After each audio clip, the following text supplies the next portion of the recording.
bertanggung jawab itu, dan kemudian tentu kita akan melakukan proses pendalaman terkait dengan laporan Ibunda Hasya dengan Ayahanda Hasya. Ya, ini masuk bagian daripada itu. Tentu hasilnya nanti ya.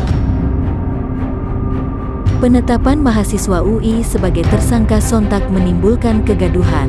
Mantan Kabareskrim Susno 2J mengatakan tidak seharusnya orang yang telah meninggal dunia ditetapkan sebagai tersangka. Mantan Kabareskrim Susno 2J menilai keanehan atas keputusan polisi yang menetapkan seorang mahasiswa Universitas Indonesia, UI, yang menjadi korban kecelakaan ditetapkan sebagai tersangka. Kasus mahasiswa Universitas Indonesia kecelakaan dari Hasya Attallah sehingga ditetapkan sebagai tersangka. Bagaimana Anda melihat kasus ini, Pak? Kalau dari segi peristiwa ini kasus biasa ya, kecelakaan lalu lintas hampir tiap hari bahkan sehari bisa seminggu gitu. Tetapi ada yang aneh. Anehnya apa? Orang mati kita ditabrak atau menabrak, tapi yang jelas dia mati gitu. Kok jadi tersangka? Nah itu yang bikin heboh jagat raya gitu. Kenapa? Orang mati jelas dalam definisi hukum dia bukan lagi menjadi subjek hukum. Tidak bisa lagi dia dimintai pertanggungjawaban hukum. Satu. Yang kedua, orang mati itu bukan lagi orang, udah mayat. Makanya hukum acara pidana kita mendefinisikan tersangka itu adalah seseorang yang karena perbuatannya atau karena keadaannya. Kalau tidak ada definisinya itu jenazah atau mayat.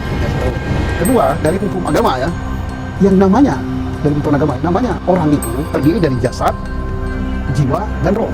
Begitu rohnya dan jiwanya pergi, dia bukan lagi orang, sudah jenazah. Yang berikut, orang yang masih hidup kemudian diperiksa jadi tersangka, bahkan sampai penuntutan dia masih hidup, tahu-tahu belum selesai meninggal, wajib hukumnya dihentikan. Itu pasal 77 KUHP. Nah, bagaimana kalau sudah mati dari awal? Ya nggak bisa dong.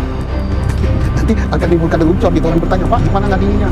Pak, penjaranya di mana? Nanti bisa hakim sama jaksa yang ngadili dia lari semua, takut gitu. Jadi artinya kesalahan atau kekeliruan ini adalah menempatkan orang yang sudah meninggal sebagai tersangka. Di situ klinik. Dalam rekonstruksi ulang kemarin juga terungkap ya Pak, kalau ternyata Hasya ini mahasiswa ini tidak mendapatkan penanganan karena kekhawatiran dari Pak Eko ini untuk membantu atau membawa langsung menggunakan mobil pribadinya. Bahkan pihak keluarga juga membuat LP mengenai pembiaran tersebut. Pak, Anda melihatnya seperti apa? Jadi kalau kita harus melihatnya, pertama, kenapa sih dia tidak menolong jika tidak tertuduh? Pertama, harus diketahui dulu, Muhammad Hasya ini pada saat setelah ditabrak sudah meninggal apa belum? Pak Eko sebagai mantan polisi ya, tahu persis orang meninggal. Gua kalau masih kurang kejelasan, tanya pada saksi di sekitar. Setelah ditabrak, Hasya sudah meninggal apa belum posisinya? Kalau sudah meninggal, walaupun Pak Eko ini 45 menit baru membawanya, atau tidak membawa dengan mobil dia, membawa dengan ambulans gitu, itu bukan pembiaran. Kenapa? Karena apa? Begitu dia kecelakaan, tahu sudah meninggal, kewajiban daripada Eko ini harus menjelaskan kepada aparat, dalam hal ini polisi lalu lintas Jembatan, di mana posisi dia, bagaimana jalan kejadiannya, kemudian menunjukkan kendaraannya.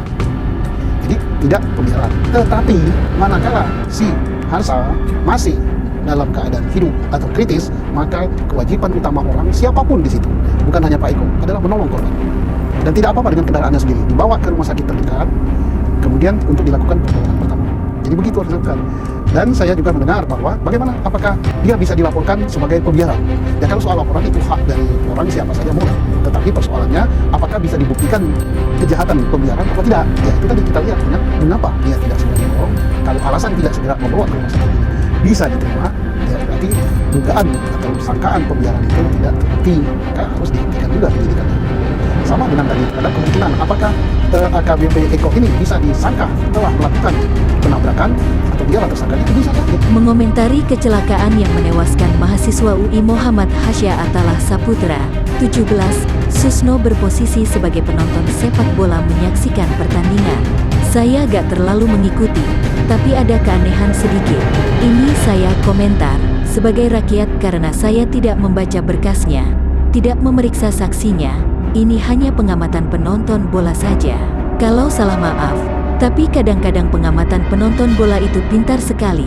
Sama juga seperti saya yang jangan dianggap benar, kata Susno saat ditemui di sela mengisi diskusi pada Selasa tanggal 31 Januari tahun 2023. Versi Susno aneh karena sosok yang ditetapkan sebagai tersangka oleh polisi adalah Hasya yang tewas dalam kecelakaan itu. Tersangka adalah korban. Ketika korban menjadi tersangka, korban sudah meninggal. Tersangka bukan tersangka mati. Tersangka macam apa itu? Ya aneh di sana, kata Susno. Menurut Susno, kecelakaan itu pasti ada korbannya. tetapi tersangkanya tidak.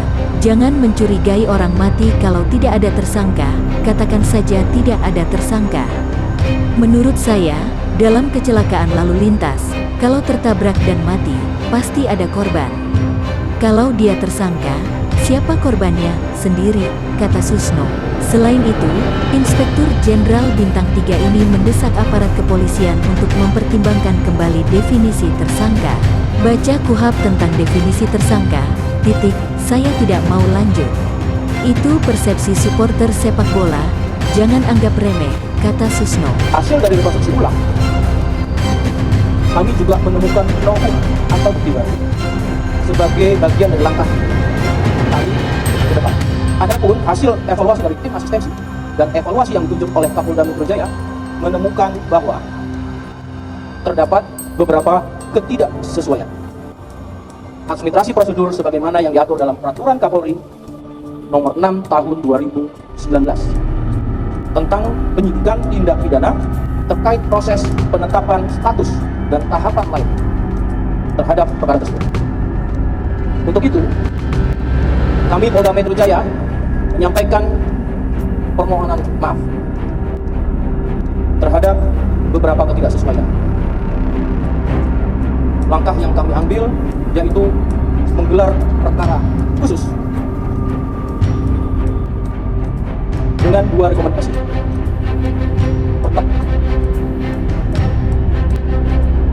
mencabut surat ketetapan status almarhum dengan produk surat ketetapan tentang pencabutan status tersangka berdasarkan Peraturan Kapolda Nomor 1 Tahun 2022 tentang standar operatif prosedur pelaksanaan penyidikan tindak pidana pasal 1 angka 20. Kemudian kedua, rehabilitasi nama baik sesuai dengan ketentuan yang berlaku.